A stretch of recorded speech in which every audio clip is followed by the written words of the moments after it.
Ettin məni də hüsnünə heyran gözəl afət. Saldın məni sən bu sevdaya ey gözəl afət. Ettin məni də hüsnünə heyran gözəl afət. Saldın məni sən bu sevdaya ey gözəl afət. Ettin məni də hüsnünə heyran gözəl afət. Saldın məni sən bu sevdaya ey gözəl afət. Ettin məni də hüsnünə heyran gözəl afət. Saldın məni də bu sevdaya ey gözəl afət.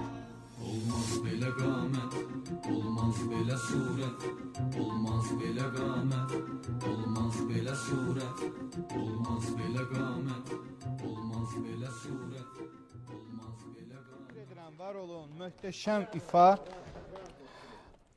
bizi keçmiş illərə apardı bu mahnı, bəli.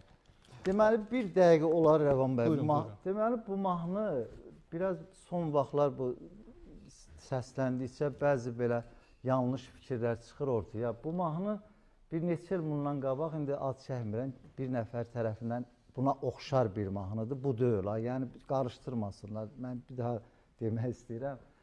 80-ci illərdə Fars musiqisi o mahnısı bir xanımdır, adını bilmirəm. O ifa eləyib, buna oxşar bir iki dənə cümləsi oradan bu mahnıda götürüb. Qalan yeri özüm Əliğa Vahidin qəzəlindən istifadə eləmişəm.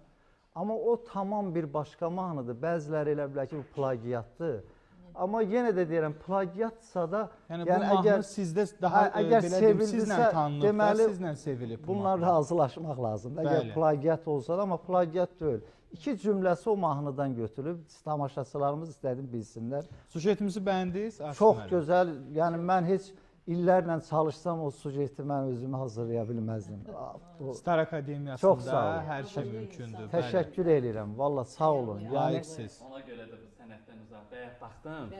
Sizin maşallah müəllim Allah sizə can sağlığı versin. Sağ olun. O qədər təvazökar, belə etikal insandır ki, orada da vurğulayıbdır dəyərli aparıcımız ki, yəni bu sənətdə çox mücadilə eləməyibdir. O qədər belə üzr istəyirəm. Çətin